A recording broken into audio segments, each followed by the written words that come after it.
Hi, this is Pastor Josh from First Baptist Du Queen. We're taking a look this week, Easter week, at what Jesus did or what occurred on each one of the days leading up to Easter Sunday.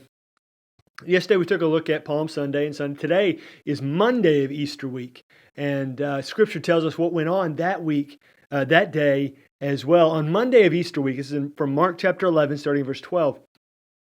On Monday. On the following day, when they came from Bethany, he was hungry. Throughout the week leading up to Easter, it would seem that Jesus and his disciples went and spent the night in Bethany each night. Bethany was a nearby village to Jerusalem. It was about 1.5 miles or so away. And so they went there. I mean, it's also interesting that Jesus' friends, Mary, Martha, and Lazarus, lived in Bethany. So it's quite possible Jesus may have even stayed with them. But however it played out, he was in Bethany. He came back to Jerusalem on Monday of Easter week. Look at verse 13. And seeing in the distance a fig tree in leaf, he went to see if he could find anything on it. When he came to it, he found nothing but leaves, for it was not the season for figs. And he said to it, "May no one ever eat fruit from you again." And his disciples heard it. And they came to Jerusalem. And he entered the temple and began to drive out those who sold and those who bought in the temple. And he overturned the tables of the money changers and the seats of those who sold pigeons. And he would not allow anyone to carry anything through the temple. Now, this is, from what we can tell in Scripture, the second time Jesus has driven money changers out of the temple. He did it back when he first started his ministry, back in John chapter 2, and here he is doing it again. And people would travel great distances, come to Jerusalem, need to buy an animal to sacrifice, but they had to use the money for the temple and not Roman money, and so they had to have somebody there who would change money from Roman money into temple money. And so those guys were there, but the problem was the temple managers and those guys had set these booths up in the sanctuary where people were actually worshiping to have the money changers and to buy the animals for sacrifice. So all this was going on while people were supposed to be worshiping and listening to teaching. And so that was a distraction. That was a problem. And Jesus had a problem with that. This is supposed to be something completely different and not all about those animals and disrupting the worship of those here in the room.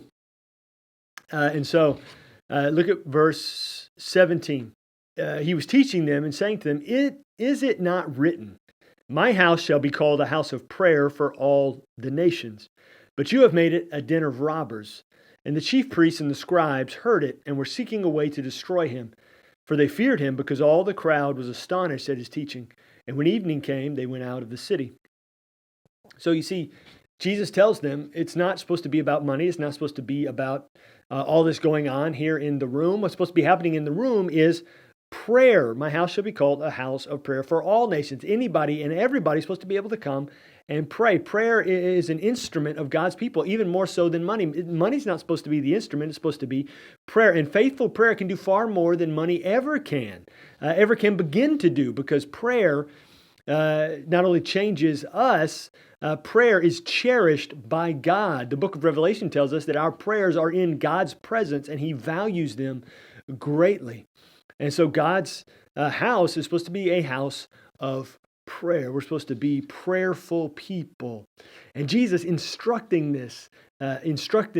those who were there in the temple in this way as He is preparing to do the very thing that He came to do on the entire earth. And so my hope for you is today, Monday of Easter week, as we look at what Jesus did leading up to His death and resurrection, is you would take moments throughout today to pray. Pray specifically. Pray for God's intervention in an area. Pray for a family member. Pray for all your family members. Pray for God to heal. Pray for God to bring revival. Pray for God to show you somebody today who is in need of prayer. Maybe somebody today who's in need of salvation, and God has planted them in your life for you to have gospel influence over them. So today, take that time today, Monday of Easter week, to pray as Jesus told us to.